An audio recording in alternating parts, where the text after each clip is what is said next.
Welcome back to Notier's Frontiers Diaries. Today we are going back to our travels in Guatemala. We're kind of going through the pages of Two Up and Overloaded. That's right. If you haven't checked that out, there's a whole season, if you will, that's called Two Up and Overloaded. So you can follow it from the beginning. Yeah, we're hopping back on board of our travels through Central America. Yeah, because we've wrapped up our journey so far from on the road again. Mm-hmm. But so welcome back to Central America. And so now we are crossing from northern Guatemala into southern Guatemala. We had just crossed from Mexico into Belize, into northern Guatemala. Mm-hmm. We saw the incredible ruins of Tikal. Mm-hmm. And we knew we needed to get to southern Guatemala where there is more amazing things to see, such as Antigua, Lake Atitlan, all those volcanoes out there, the highlands of Guatemala. Yeah.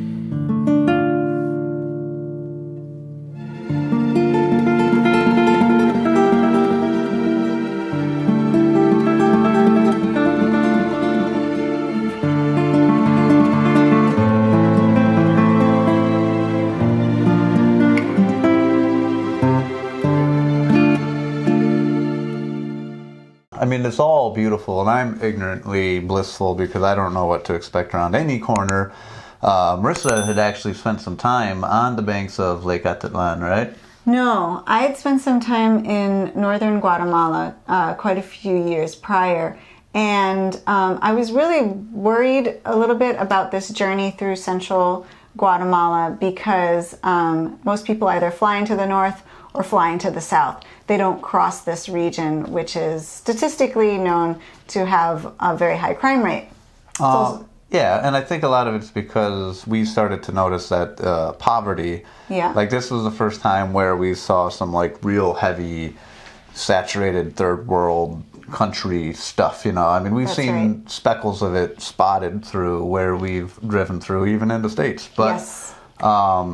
They're riding through some of these small towns, like it's the electricity lines, the power lines above aren't even like power lines; they're just power wires that are just this rat's nest of entangled web of insanity. The electricity would go out every time it rains. Yeah. And rain it did. And then as far as infrastructure goes, and I understand they don't have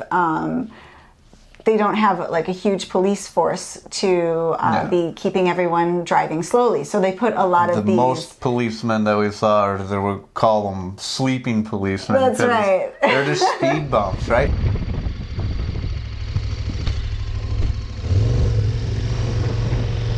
But everywhere. May have painted them yellow 10 years ago, but that was the last time that they painted them yellow. And so...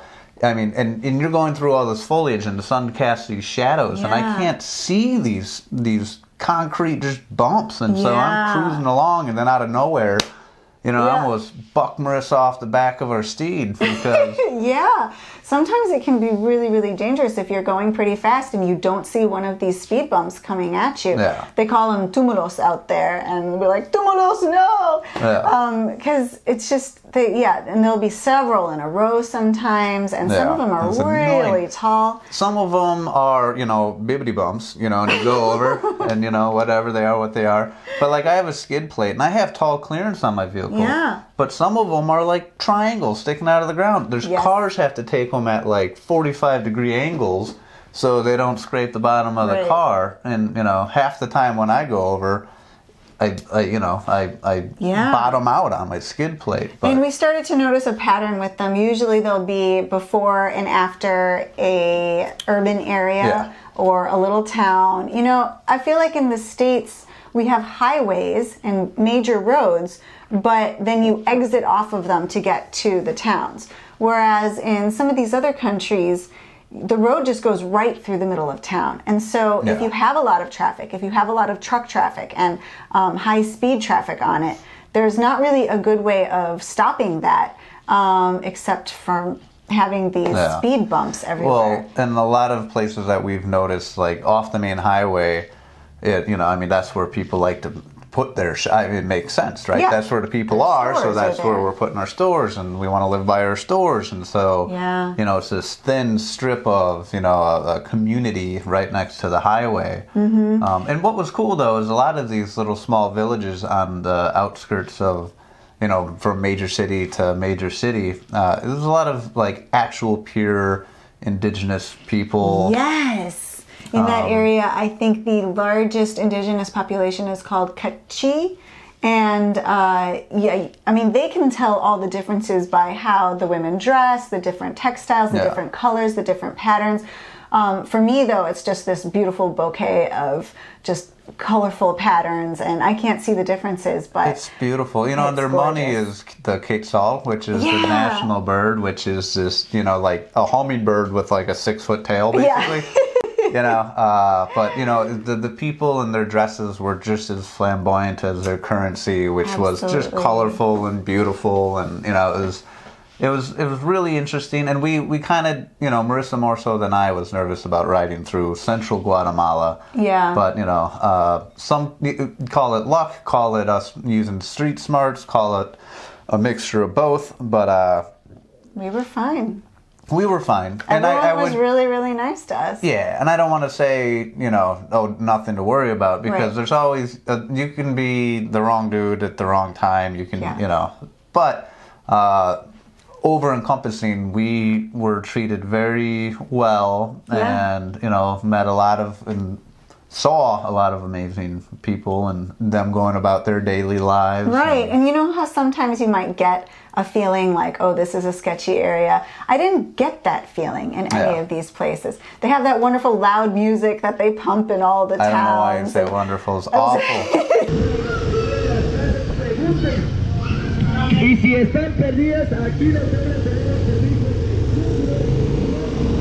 And then like what was their cell phone company called?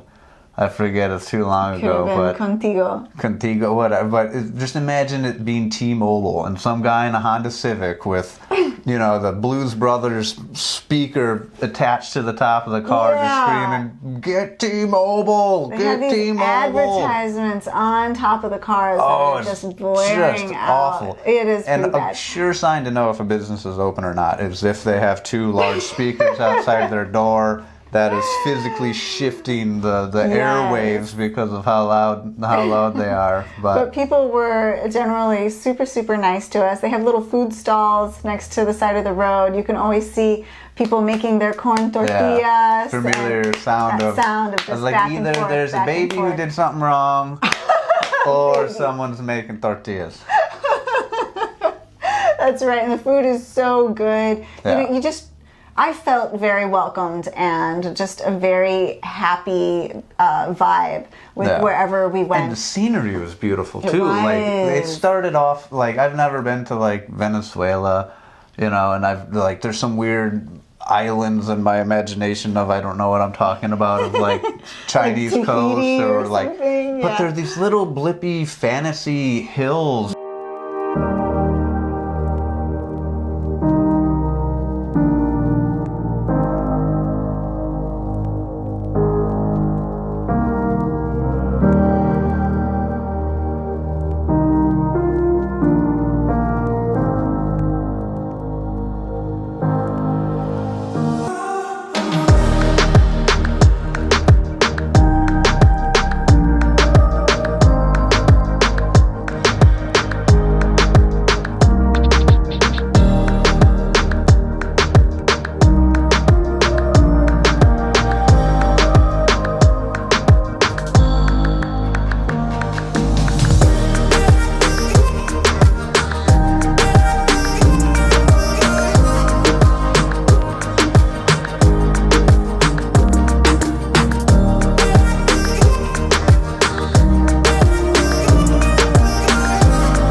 mountains, but they're just they're really tiny, small, and there's just like hundreds of them. and like some of the faces are sheared off, and it's just like limestone. Yeah. So it looks like these little mini cliffs of Dover as we're riding by. And that whole area is filled with caves, and you know that because of the limestone. I mean, it's just all built upon limestone, and so limestone's easily eroded by water, and you see signs for caves all the time. We had just been in a cave in Chahel, so and then they make these crazy mounds and these sinkholes as well, and it's just the whole landscape looks like this. It's just like someone took a pile of sand and just shook the heck out of it. Yeah. You know?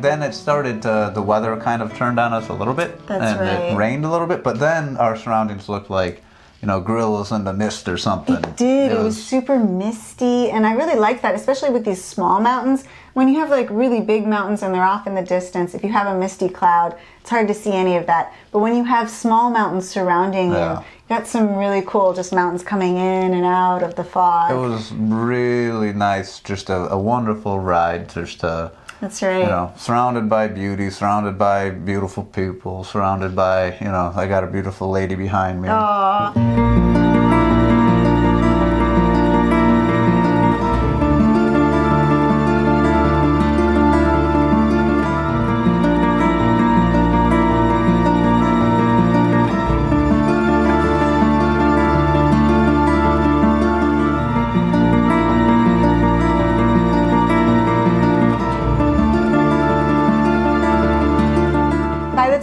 Got into Koban, it was really raining pretty hard that day, and I was just feeling very dreary from the weather. I wanted to get to a nice warm place, and so we decided to invest a little bit more than our typical little cheap hotel. We stayed in a very nice place.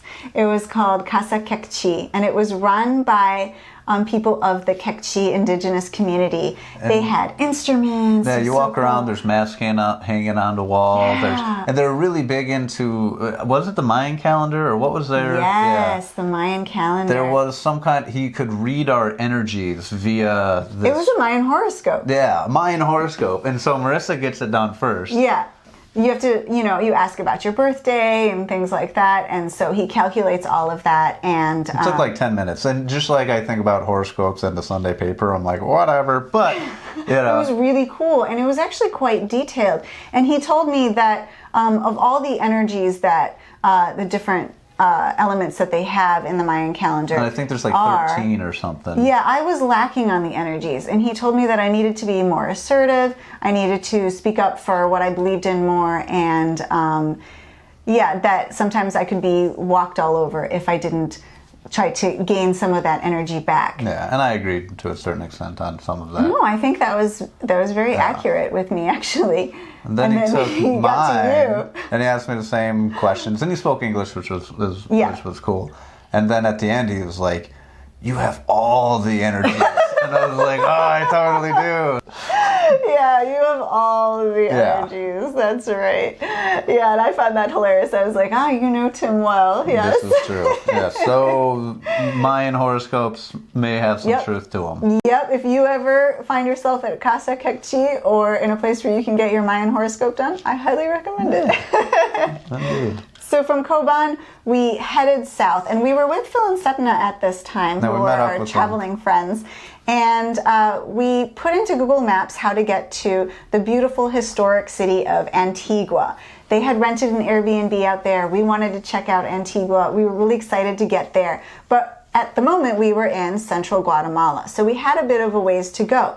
Google Maps showed us this kind of roundabout way that went to the east. It went over Guatemala City, and we thought, that doesn't seem very direct. Yeah. Look at all of these other roads going through Guatemala.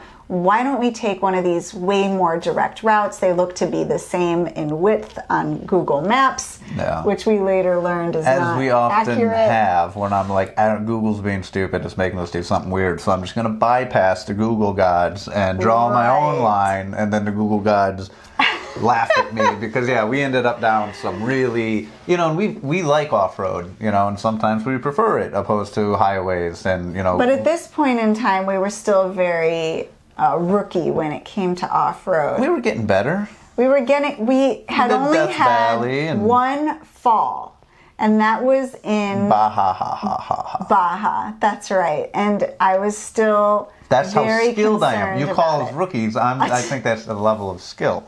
Well, I was very new to it. You had done a lot more off-road than I had. Yeah. And we were going through this area of Guatemala that I was super concerned about, just going down these random roads. Yeah. I wanted to take more of the major highways. But we picked random roads. Yep. And then they turned into muddy, sloshy, soupy roads. Yes. And then we turned around and took the Google roads. Because, that's right. I mean, it just got so bad. You have these huge trucks just digging up the mud. There was a lot of truck traffic going on. Well, and not only that, and we bad. noticed it. We started noticing that like traffic laws seem to evaporate like mist on a sunny day after it rained, and like we would drive by so many trucks that just have just dumped over, not even head-on collision with anything else. It's like what did you even? I don't know what happened. Like there are cattle that they are part of the traffic. Mm-hmm. You got motorcycles, cars, trucks, and livestock. And dogs. And dogs. There's also a lot of dogs on the road. Dogs, Yes, a lot of street dogs in Guatemala. Yeah. We'd seen them in Mexico, but it became a lot more prevalent in Guatemala. And sometimes they like to chase us. Yeah. So thankfully we never had an encounter of ever hitting a dog. But they are all over the roads out there. But we did take the Google routes one. We gave in.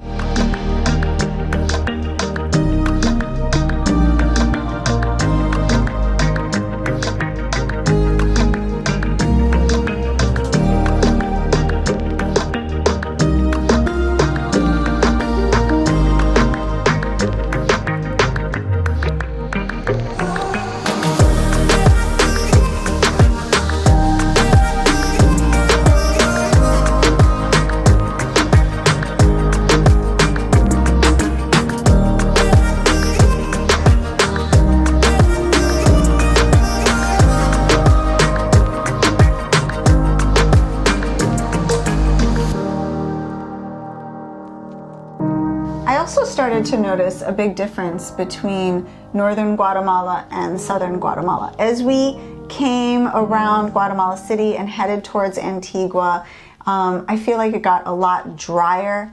The mountains got a lot bigger. There started to be volcanoes. Like volcanoes instead of little blippity hills? Yes, but that real thick, humid jungle feel of the north kind of faded away, and you could see the foliage and the plant life really change to be a bit of a drier climate out there.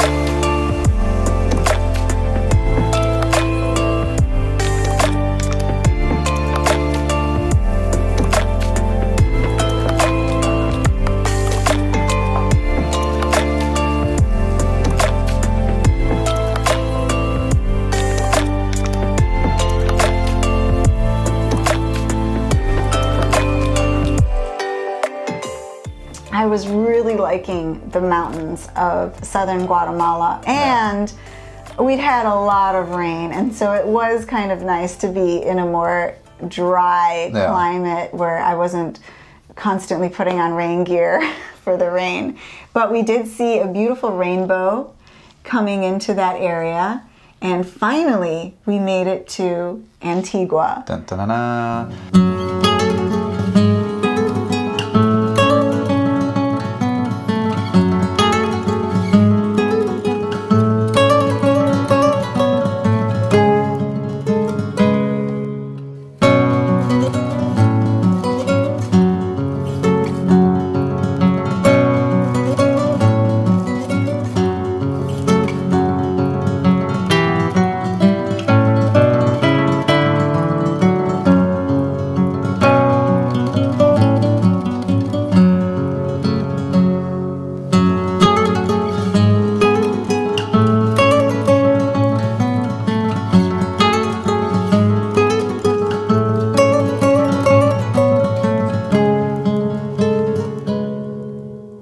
Antigua means antique, right?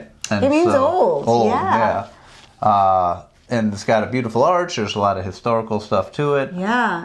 It was the old Spanish capital during the Spain occupation of Guatemala. Yeah, and it's beautiful. And I am not a, beautiful buildings dude, but it was really, really nice. The one thing that did suck is that there's these very romantic cobblestone streets, but they are just, Yeah, not so great to ride on. no mortar, no nothing. It's just a sawtooth blade that you're riding down, and you're trying to still do your basic maneuvers of weaving around slow traffic and tourists and rah on these cobblestone streets was awful for me. While you're passing these flamboyantly colored buildings that are really pretty.